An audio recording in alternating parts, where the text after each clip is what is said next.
आज खेल रही है। सना, ये जो बात कर रहे हैं हाफिज, मैं थोड़ा सा पीछे जाती हूँ, रिवाइंड करती हूँ। गालिबन यूएई में एशिया कप हो रहा था और पाकिस्तान और इंडिया के मुकाबले से एक दिन पहले, आई बिलीव आप भी वहाँ मौजूद थे मेरे साथ, जब राहुल द्रविड़ से पूछा गया था, Rahul Dravid was coaching India, और उनसे पूछा गया था कि क्या खास बात है पाकिस्तान की बॉलिंग में, और उनसे वो लफ्ज़ नहीं अदा हुआ था, it was a different kind of a word जो कि उन्होंने शर्मा शुरमी में अदा नहीं किया था, मगर वो वाली बात, वो जो स्पार्क पाकिस्तान की एटलीस्ट बॉलिंग में, हम कहते हैं ना, हम तो बॉलिंग हमारी जो है वो थ्रेट रही है, हमारी वो थ्रेट भी खत्म हो गई, यानी जो इम्पैक्ट हम क्रिएट करते हैं वर्ल्ड क्रिकेट में, वो इम्पैक्ट कम होता जा रहा है over the period of time. Do you agree with that fact?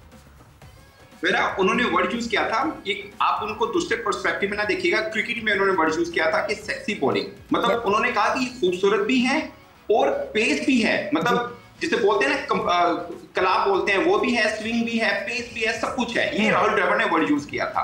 और उसको, और आपको ये भी याद होगा एशिया कप में 2023 की बात है, कोलंबो के अंदर प्रेस कॉन्फ्रेंस रोहित शर्मा कर रहे थे, उनसे पूछा गया कि शाहीन अफरीदी के खिलाफ क्या प्लान है, उन्होंने बोला कि हम क्या कह सकते हैं, हमारे पास उनसे बॉलर नहीं है जिसपे हम नेट प्रैक्टिस कर सके। ये 2023 की बात है। अभी जो हाफिज साहब ने यूज किया ना कि ये जो क्रिकेट चल रही है, ये डिफाइन नहीं कर रही कि पाकिस्तान की क्रिकेट यहाँ पे खड़ी है, हम गलत तरीके से क्रिकेट को चला रहे हैं। आपने लास्ट 3 आपने T20 सीरीज खेली है, तीनों में 4 चेंजेस हैं, मतलब सभी करते हैं, मैं मानता हूं, लेकिन अपनी कोर नहीं बदलते, या आप जिसको ट्राई टेस्टेड होता है कि यार ये तो है ना, नए को ट्राई आउट कर ले। आपने क्या किया, 31 बरस के सलमान मिर्जा को बिठा दिया, 31 बरस के सलमान मिर्जा को, और आपने सीनियर को डाल दिया। अब ऑल ऑफ नोवेयर आपने सलमान मिर्जा को दोबारा ट्राई नेशन और एशिया कप में लेके आ रहे हैं, ये क्या बात हुई? क्योंकि हैसन ने पहले सलमान मिर्जा को कह दिया था कि आप सिर्फ बांग्लादेश टूर के लिए हो, वो परफॉर्म कर गया। आपकी बात सीरीज से पहले है और सीरीज के बाद में जब रिजल्ट सामने आया, 3 में 7 विकेट बंदे की, आपको खुद सोचना चाहिए यार ये तो नया बॉल का अच्छा बॉलर है, आप सोचिए ना। बट सना, फिर हम ही रोते हैं ना, रोटेशन नहीं कर रहे, रोटेशन पॉलिसी अप्लाई होनी चाहिए, फिर हम ही इस बात पे जो है सबसे ज्यादा शोर मचाते हैं। मैं तो कह रहा हूं, आपको रोटेट करना है तो आप फॉर एग्जांपल शाहीन, हारिस, हसन में से किसी एक को बिठा सकते हैं, कोई फर्क नहीं है, ये आपके पास सब चले। हारिस को बिठा दें सबसे पहले, मुझे लगता है हारिस को बिठा सकते हैं, कोई मसला नहीं है। हारिस का पता है खेलेगा, वो भाई खेलेगा, सही है, पेस है, 140 कोई भी नहीं है, खिलाएंगे उसको, इसलिए खिलाएंगे, 140 कोई नहीं है, पुराना बॉल थोड़ा बेहतर करता है। हारिस 2020 में दुनिया का नंबर 1 बॉलर था, मैंने उस वक्त स्टैट निकाले थे, कंटेनर भी था, विकेट भी लेता था, क्योंकि यॉर्कर थे, स्लो वन करता था, नहीं पकड़ा जाता था, मगर आहिस्ता आहिस्ता स्लो वन पकड़ी गई, यॉर्कर फुल टॉस में बदल दिए, कुछ चेंजेस हारिस राउफ को लेके आनी है, अदरवाइज इस पेस के साथ वो पाकिस्तान के लिए इफेक्टिव हो सकते हैं अगर उनकी लाइनअप बेहतर हो। और जो यॉर्कर करते थे वो भूल के, आपको याद होगा एक मैच में पाकिस्तान ने इंडिया को हराया, विराट कोहली प्रेस कॉन्फ्रेंस में आए, man of the match Nawaz थे, मगर विराट कोहली ने तारीफ हारिस राउफ की, उसने बोला कि आखिरी ओवर जो हारिस राउफ ने किया, एक भी बाउंड्री नहीं खाई थी, उस ओवर से इंडिया मैच में पीछे हटा था। ये विराट कोहली की अल्फाज हैं प्रेस कॉन्फ्रेंस के अंदर। क्यों यॉर्कर किए?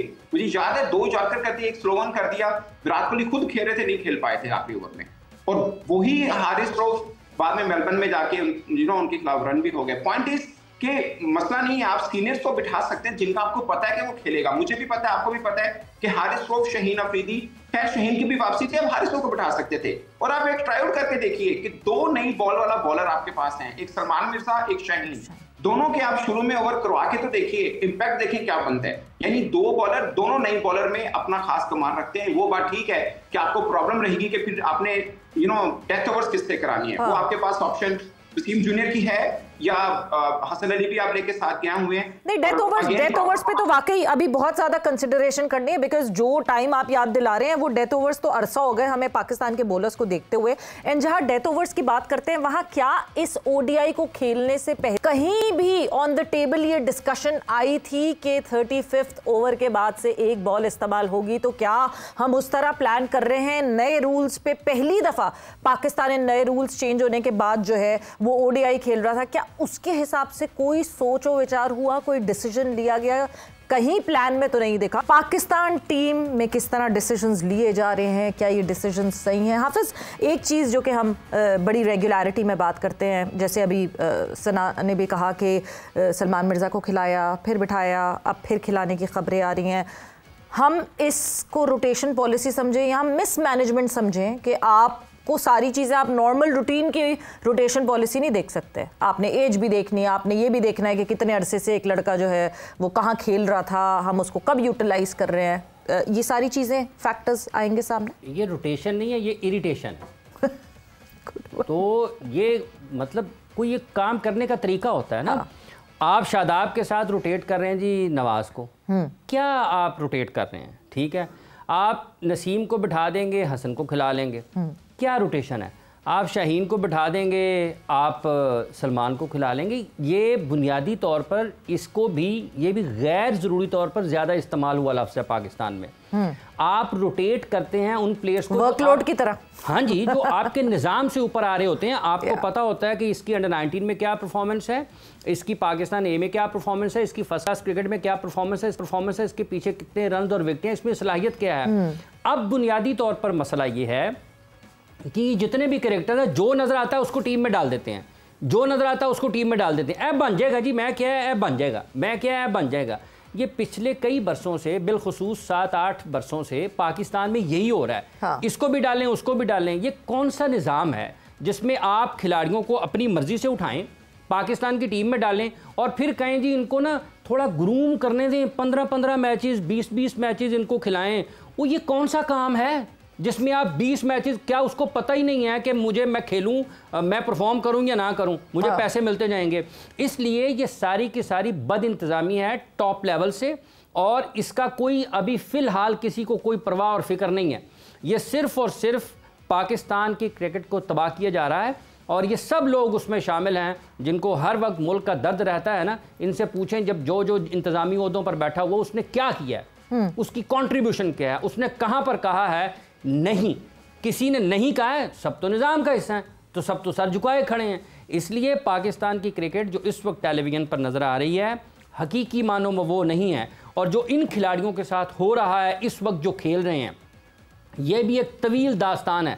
नहीं तो फॉर्मर क्रिकेटर्स को क्या हो जाना चाहिए? ब्लंट हो जाना चाहिए, जो सही नहीं कर रहा है, जो क्रिकेटर अच्छा नहीं खेले उससे बोले नहीं जी इसको हटाएं। नहीं, क्रिकेटर्स को ये कहना चाहिए कि सर ये जो आप 6 टीमों का निजाम लेके आ रहे हैं चैंपियंस कप का, ये पाकिस्तान की क्रिकेट के लिए बेहतर नहीं है।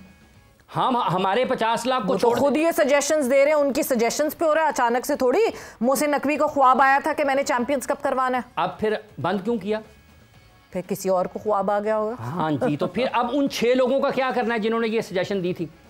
अगर किसी को आपने अपना पूरा मुल्क 1 साल के लिए दे दिया क्रिकेट का, और उसके फैसलों से तबाही हो गई है, आप दोबारा उसको देंगे? नहीं देंगे ना। वो आप तो अपने घर का सिक्योरिटी गार्ड नहीं रखते अगर कोई एक मरतबा को गड़बड़ कर दे। ठीक है, ये लोग जो मशवरे दे रहे हैं इनसे पूछें तो सही इसका क्या थॉट प्रोसेस है, ये किस तरीके से आगे चलेगा। 3 माह में क्या होगा, 6 माह में क्या होगा, 8 माह में क्या होगा, 12 माह में क्या होगा। भाजी चूंकि मुझे अच्छा लग रहा है ना, मेरा ख्याल है कि ये ठीक कर देगा, तो ख्याल को अमली जामा पहनाया जाता है। आपको ख्याल आता है, आप लिखते हैं, हाँ। फिर आप उसकी नोक पलक संवारते हैं, फिर आपकी उसकी अच्छाइयाँ बुराइयाँ देखते हैं, फिर आप उसको उस सतह तक लेके आते हैं, आप किसी को पेश करते हैं, अगले देखते हैं जिनको खुद आगे बैठों को समझ हो कि भाईजान ये आप बताएं ना ज़रा ABC अलिफ बे ते से इसका अलिफ कैसे ठीक होगा, इसका बे में कौन कौन सी चीज़ें हैं, इसकी ते में कौन सी चीज़ें हैं, फिर आप उसको एक्सप्लेन करते हैं। ये तो निज़ाम ही नहीं है।